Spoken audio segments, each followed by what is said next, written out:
d'animer le cours. J'ai insisté sur la thématique parce que j'ai soutenu ma thèse, alhamdoulilah, en novembre dernier. Et durant mes stages dans les cabinets médicaux des médecins généralistes, j'ai réalisé que l'infertilité était un sujet assez récurrent.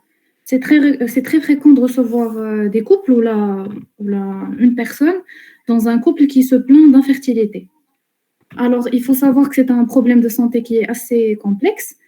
On ne peut pas le simplifier comme on le connaît très très bien la femme d'un certain âge ne peut plus avoir un enfant, ou l'homme a eu un accident donc il ne peut plus avoir un enfant. C'est dépassé tout ça. Il faut savoir prendre en charge l'infertilité.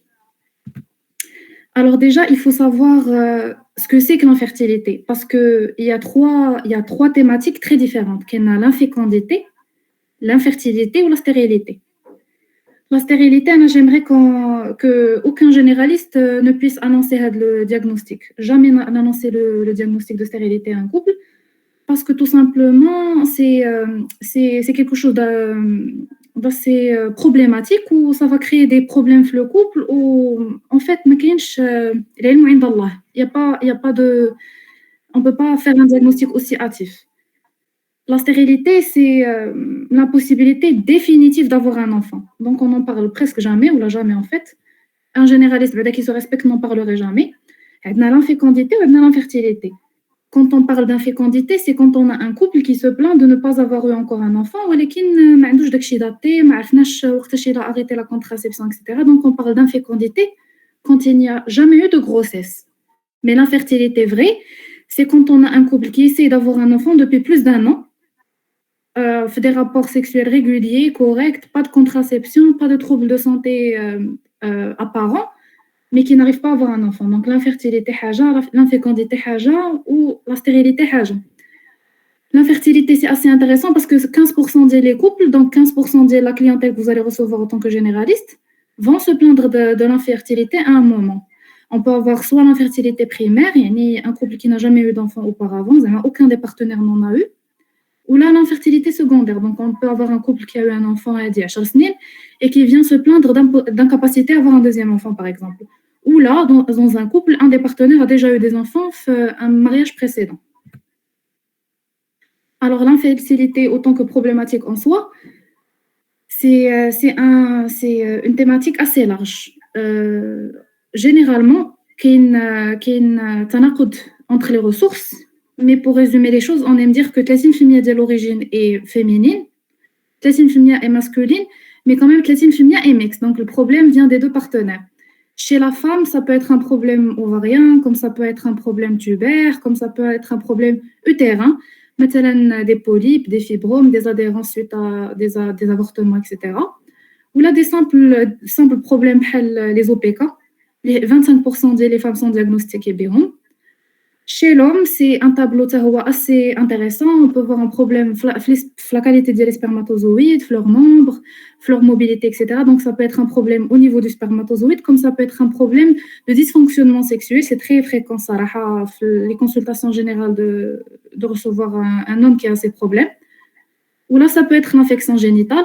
L'infection génitale n'est pas propre à l'homme. La femme peut aussi avoir des infections génitales qui peuvent causer l'infertilité. Mais en général, pour faire simple, on aime dire que l'infertilité, c'est surtout une question d'âge, d'obésité, de stress, de tabac ou l'exposition à certains produits, surtout l'industrie agroalimentaire ou l'agriculture en général. Alors voilà, on a un couple. On n'arrive pas à concevoir depuis 7 mois. Avant, vous êtes mariés depuis 7 mois, donc ce n'est pas vraiment un problème déjà. On peut éliminer l'infertilité, on ne parle pas d'infertilité à 7 mois, on parle d'infécondité. Donc, le couple, il n'est même pas concerné. On a un deuxième couple, il vient, ça fait 2 ans qu'on essaie d'avoir un enfant et ça ne donne rien, ce n'est pas fructueux, nos rapports ne sont pas fructueux. Alors, on est d'avoir une anamnèse détaillée. Sarah, pour être tout à fait honnête, c'est assez compliqué parce que le sujet est assez tabou.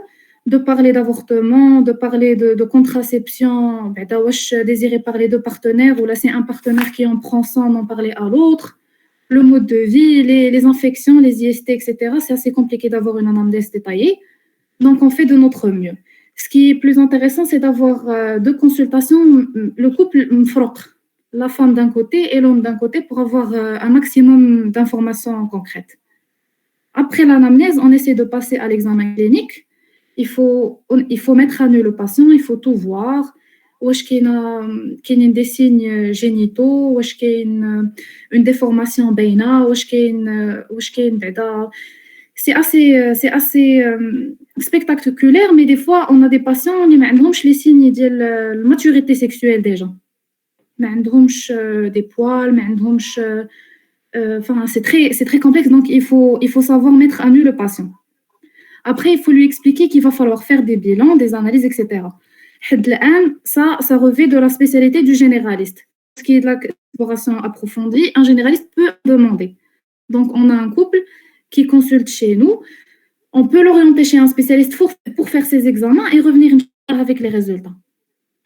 Donc, autant que généraliste, qu'est-ce qu'on peut concrètement demander? On peut faire un calcul de l'IMC.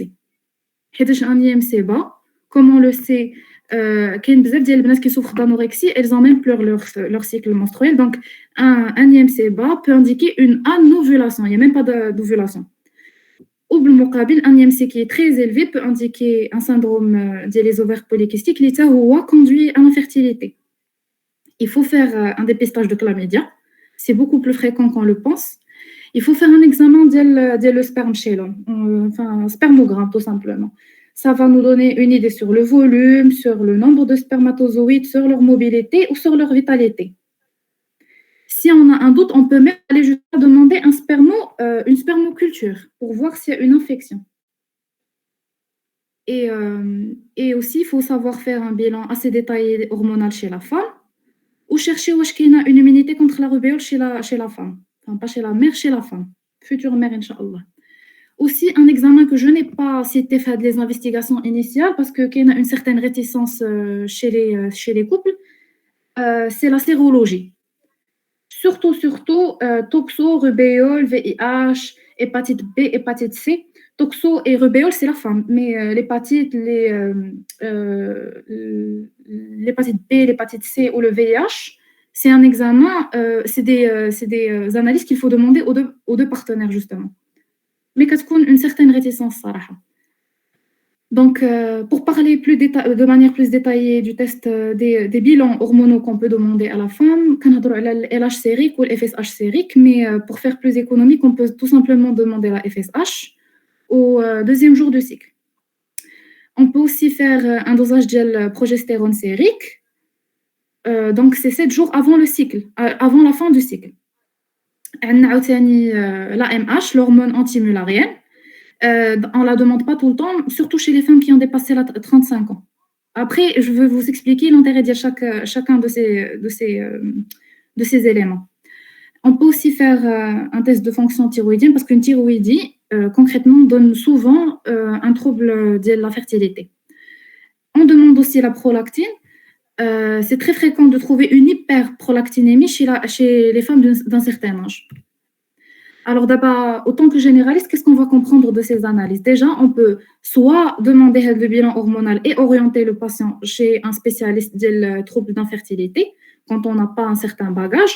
Sinon, on peut tout simplement interpréter ces examens tout seul. Il faut savoir que l'âge déjà, il est sécrété par l'hypophyse. Donc, quand on a un taux très très très élevé de FSH, c'est que l'hypophyse donne une information les ovaires, mais l'ovaire ne produit rien. Donc, quand on a une FSH élevée, c'est que généralement, la réserve ovarienne est faible. En ce qui concerne LH, quand elle est élevée, c'est quand on a un problème des SOPK, donc les ovaires polykystiques. Pour ce qui est de la progestérone, si elle est élevée, c'est que l'ovulation c'est bel et bien produit, donc le problème n'est pas au niveau des ovaires. Ça peut être un problème au niveau, par exemple, des tubes, une sténose tubaire, ou là, ça peut être un problème utérien, ou là, ça peut tout simplement venir du partenaire masculin. Pour ce qui est de l'hormone anti-mullérienne, comme je vous ai expliqué, c'est très intéressant, surtout chez la femme qui a dépassé les 35 ans, parce que c'est un marqueur très intéressant de la réserve ovarienne. Alors voilà, on a de l'interprétation des bilans, on peut guider les patients diagnostiques à partir de ces quelques examens. Mais pour faire court, ce qu'on peut vraiment, mais le minimum syndical qu'on peut demander à une femme, c'est l'FSH, l'hormone antimularienne si elle dépasse les 35 ans, la prolactinémie ou bien sûr pour le bilan thyroïdien, la TSH, ou si on est assez malin, comme je vous ai expliqué tout à l'heure, pour les examens approfondis, ça c'est ça concerne un spécialiste. Mais pour la femme, ce qu'on peut aussi demander, c'est des examens type échographie utérine et hystérosalpingographie. Elle a demandé à un spécialiste et l'interpréter pour justement voir la perméabilité de l'étude. Alors, à ce niveau-là, qu'il y a certaines erreurs à ne pas faire. Quand on a un couple qui a un problème de fertilité véridique, donc une infertilité véridique, ce qu'il ne faut pas faire, c'est traiter de manière abusive. Maintenant, tu as du faston pour réguler les cycles hormonaux alors qu'on n'a même pas fait le minimum, le BABA d'analyse pour voir où ça bloque chez la femme.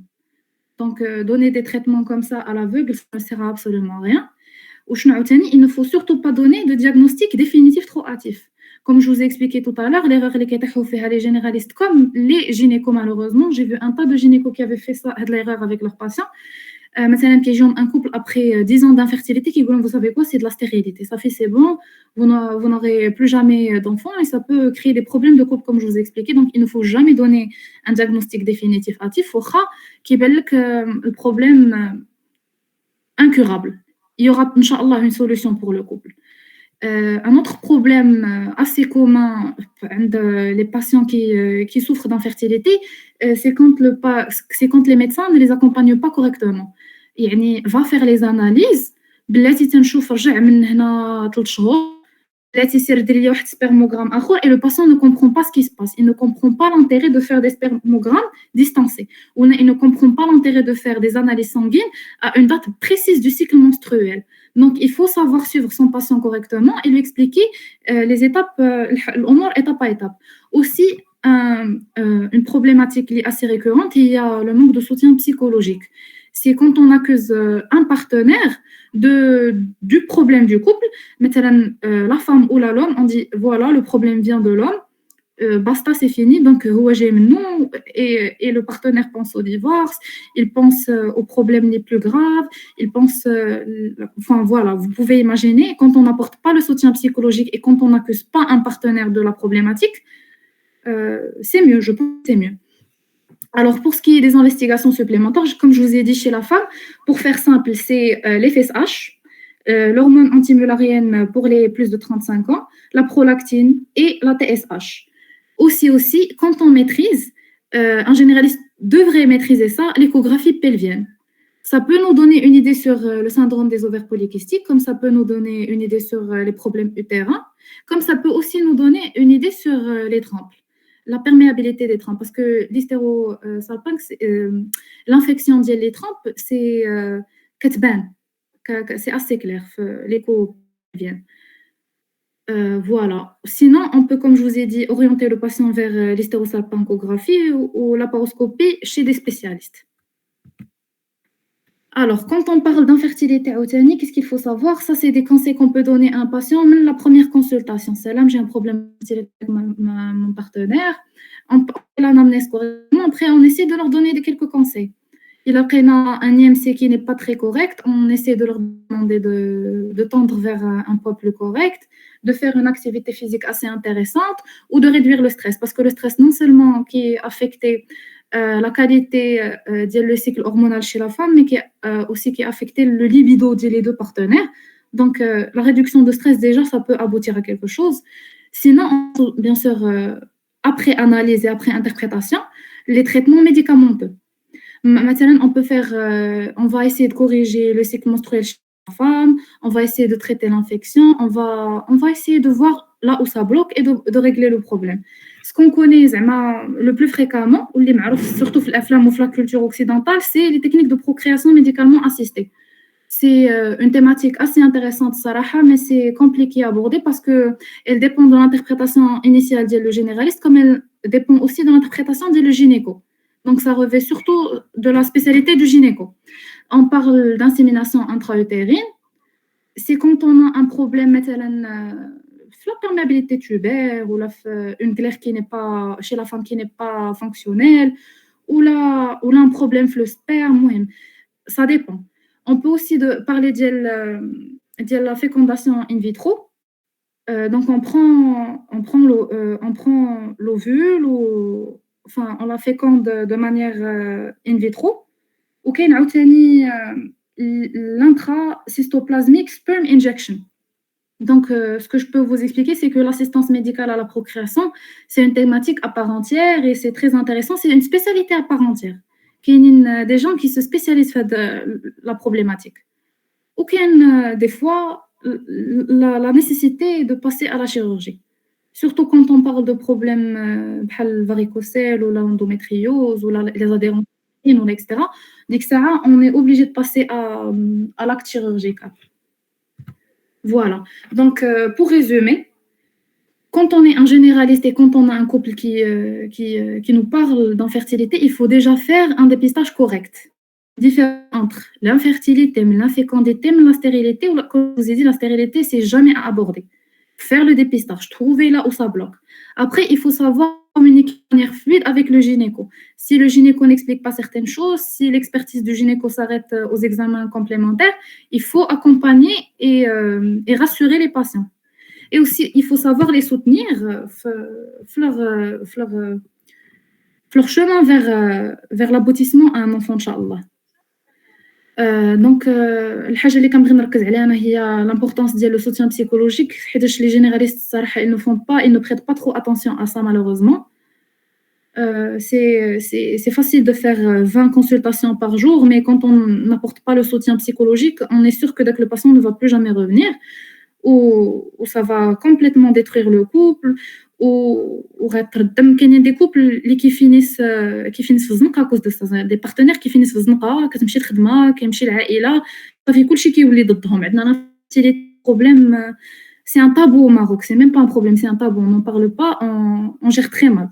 Donc il faut s'arrêter au soutien psychologique des couples, des deux partenaires, l'homme comme la femme. Et pour finir, j'aimerais conclure avec le diapo le plus intéressant en fait, il est présenté surtout quand on est étudiant en médecine et quand on nous pose des questions, la 7e année, vous allez vous retrouver dans un centre de santé ou les urgences même. On va vous poser des questions. Qu'est-ce que vous pouvez dire aux patients? Certains points, c'est des conseils généraux, mais généralement, ça peut aboutir à quelque chose d'intéressant. On peut prescrire l'acide folique chez la femme quand elle a envie de concevoir. On peut les encourager à essayer d'atteindre un indice de masse corporelle sain. Il faut expliquer très clairement aux partenaires, surtout aux hommes, que fumer et consommer de l'alcool n'aide en rien au problème d'infertilité. Donc, il faut éviter, il faut arrêter, il faut voir ce qu'on peut faire, il faut gérer de la problématique. Il faut aussi réduire le stress, comme je vous ai expliqué tout à l'heure. Ça a un impact négatif sur le cycle hormonal comme sur la libido. Et il faut aussi viser à des rapports rapprochés, donc de 2-3 jours. Et je peux vous assurer que vous allez vous retrouver dans un cabinet de médecine générale où les partenaires font des rapports 1 jour sur 15 et qui se plaignent d'infertilité. Donc leurs chances sont très très très réduites. Et comme vous le savez, le window de la fertilité chez la femme, c'est les 5 jours. Donc 1 jour sur 15, ça donne des années.